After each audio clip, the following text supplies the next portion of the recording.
खुलुमबाय स्टुडियोआव आं उदांस्रि मुसाहारि एबेकास स्मार्ट क्लासेस कोचिं सेन्टारा सीबीएसई टप 15 थांनाय फरायसाफोरखौ बरायनाय हाबाफारि लादों। गुन गोनां रोंगौथि सोलोंथाइ लानानै साथाम लाइमोनफोरा थांनाय इं 2017 मायथाइयाव एबेकास स्मार्ट क्लासेस कोचिं सेन्टार खुलिदोंमोन। क'क्राझार सहरनि डन बस्क' साखाथियाव थानाय गंसे बिल्डिंआव बिटेक पास जानानै कृष्णा नन्द बसुमतारी, सरेश्वर बसुमतारी आरो सनाराम ब्रह्म साथाम लाइमोनफोरा सरकारनि फारसे साख्रि आसा खालामाजासे एबेकास स्मार्ट क्लासेस कोचिं सेन्टार खुलिना थाखो 6 निफ्राय थाखो 12 सिम फरायसा फरायसुलिफोरखौ फोरोंथाय होबोदों।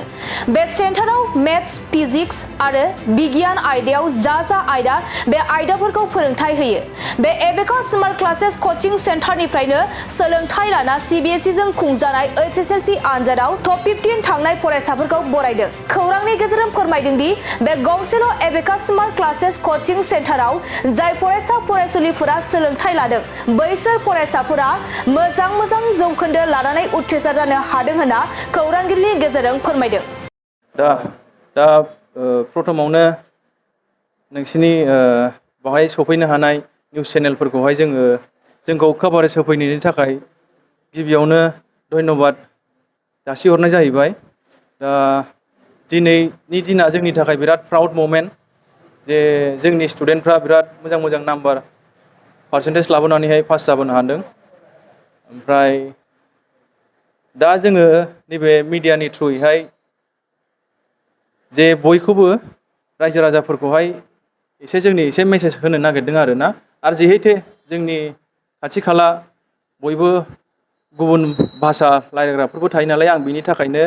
आङो एसामिस बा हिन्दीनिबो এসে ইউজ करना जागन आरो ना। तो प्रथमते मैं आपलोग न्यूज चेनेलबिलाक इते आम आहिपिनी कवरेज दियार कारण धन्यवाद जनाब विचारिছোঁ जे आज आमार बहुत प्राउड मोमेंट है जे आमार लरा छोवालीबिलाके बहुत ভাল पार्सेन्टेज लै पिनी मेट्रिक तो पास करिছে आरो तारपिছত एनेतो नम्बर अफ स्टूडेंट तो एराउंड 30, 40, 50 तेनेके थाके माने किसुमाने निजर फैमिली प्रब्लेम बा किबा बेलेगर शिफ्ट होवार कारणे आमार नम्बर अफ स्टूडेंट्स तो अकमान भेरी हो थाके आरो किसुमाने लास्टर पिनिও आहे माने बेलेग जगत क्लास करि पिनी जुदि ভাল পোৱা নাই आमार तात हुनि पिनी लास्ट इयार रिजाल्ट बिलाक चाइ पिनी आमार तात आहे आरो हेतु नम्बर तो भेरी হয় एराउंड 30 to 40 स्टूडेंट्स হয় और हेतुए कब विचारिছোঁ आपनि एटु प्रश्नটো हुदाটো बहुत ভাল কৰিছে जे आमार लाइक प्रिवियस इयार्स आमार এইবারও रिजाल्टটো आमार 100% सक्सेसफुल হৈছে আৰু सो ইয়াৰ মাজত যোনটো আমি দেখিবলৈ পাইছোঁ যে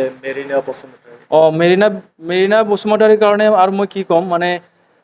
আমি সেইটোৱে ক'ব বিচাৰোঁ যে 100% ক্ৰেডিটটো আমি টিচাৰবিলাকে ল'ব নোৱাৰোঁ। 100% ক্ৰেডিটটো আমি ল'ব নোৱাৰোঁ কাৰণ মানে টিচাৰবিলাকে কামটো কি হয় পঢ়োৱা কামটো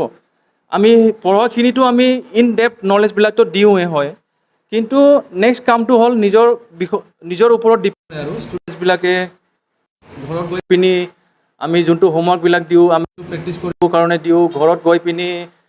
টাইম দিয়ে না নাই পঢ়িবৰ কাৰণে সেইটোৰ ওপৰত ডিপেণ্ড কৰে আৰু সেইটো কাৰণে মই একচুৱেলি মোৰ ষ্টুডেণ্টছবিলাককহে থেংক ইউ ক'ব বিচাৰিছোঁ যে আমাৰ কথাবিলাকে আপোনালোকে মানিছে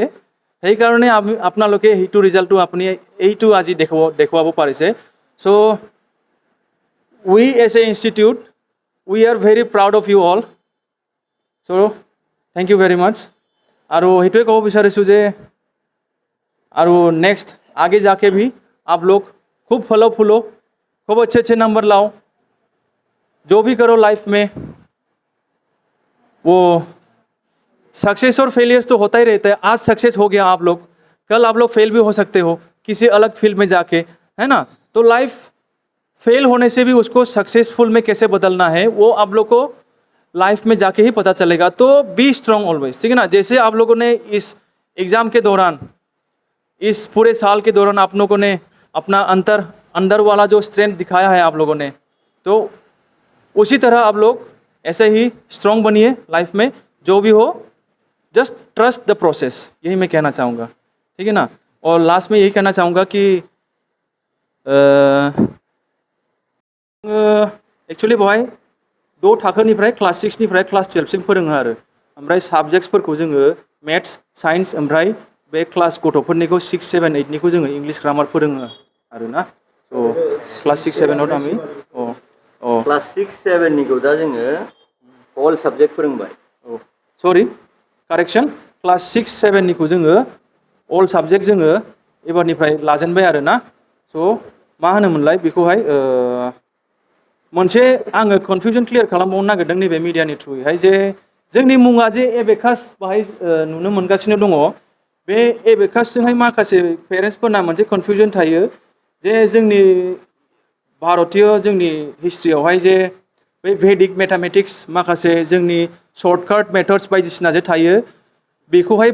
बेबायदिखौ जोंनावहाय सोलोंथाइ होयो होननानै कनफिउजन क्रिएट जायो आरोना ओमफ्राय जोंना एक्चुअलि मा होननानै बुङोबा जोंना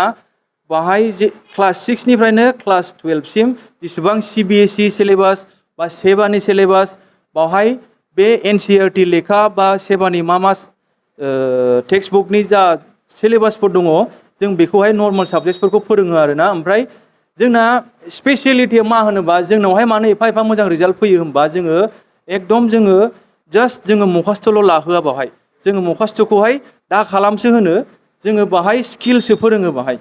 जे इन डेप्थ नलेज गाव हारसिङै बानायनो लिरनो हानाय जोङो गोहोखौसो स्टुडेन्टनो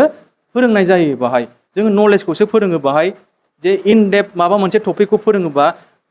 जोङो सासे स्टुडेन्टखौहाय फोरोंखांनानैहाय बेखौहाय गसंहोनानैहाय एक्सप्लेन खालामनो थिनो आंनि टेकनिकखौ आं फोरोंसै मा होनो आं गथ'फोरखौहाय नों जे दा बेखौहाय बयनिबो सिगाङाव जे बुंगासिनो बे टपिकनि बादै नोंनि बे बुंनायखौहाय सासे आनइडुकेटेड मानसियाबो बुजिनो हागोन ना हाया स्कुलाव थांफेरै मानसियाबो फर एग्जाम्पल आङो एस ए प्रफेसन आङो गाज्रि होननो सानाखै फर एग्जाम्पल आङो ओरैनो खेला खेले होनो आरोना नोंनि बुजायनायखौहाय सासे रिक्सावालाया जुदि खोनायोबा बे बुजिगोन ना बुजिया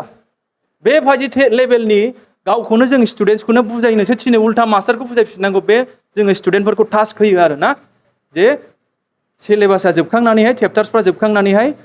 बयबो गसंनानैहाय गाव गावबागाव टपिक बासिनानैहाय बियो मास्टारखौसो उल्था गावनि लोगोफोरखौहाय बुजायफिननांगौ जायो ओमफ्राय ओरैबायदि डेप्थयै बुजायनांगौ जाहाथे सासे रिक्सावालायाबो जोंजों जिरायफायोबा बेबो बुजिगोन होननानैहाय बेबायदि डेप्थनि फोरोङो बेनो जोंनि स्पेसियेलिटि आरोना स' थेंक इउ आदसा जोंनि एबाकास जोंनि प्रथमावनो जोंनि इनस्टिटिउटनि मुङानो जाहैबाय एबाकास स्मार्ट क्लासेस ओमफ्राय बियो जाहैबाय नैबे डन बस्क' स्कुल जिहेतु क'क्राझार टाउनावहाय दङ बिनि चार्चसो दङ बिनि अपोजिट साइडआवनो जास्ट लामानि सेरावनो आरोना जोंनि इनस्टिटिउटआ बेखौ जोङो जाहैबाय 2017आवनो इस्टाब्लिश खालामदों आरोना बेखौहाय 2017 जानुवारिनिफ्रायनो अलमस्ट 8 इयार्सआनो जाबाय 8 इयार्स हेज पास अलरेडि ना स' मोजां स्टुडेन्टआव जोंनावबो फैयो जे ओमफ्राय जोंबो मेहनतखौ खालामबाय थायो आरो बेनो आरोना स' माखासे टिचार्सफोरबो दंबावो बे नैबे फर एग्जाम्पल आं नैखौ खोन्थानो नागिरदों स्पेसियेलि नैबेनि मुङा जाहैबाय सन्जिब स' बे जोंनि स्टुडेन्टनिफ्रायनो जोंनि इनस्टिटिउटनिफ्राय फरायनानैनो पास आउट जालांनाय बेबो मोजां पार्सेन्टेज लानानै पास जाबोदोंमोन दा बियो सेंग्रा देरनानै दा जोंनियावनो बिराद काबिल जानानैहाय एस ए टिचार जोंनावनो दा मावनानै दङ आरोना स' बेखौ आङो साबायखर बावनो नागिरदों आरोना सन्जिबखौ नों माबा मोनसे फंनैसो बुंनो नागिरदों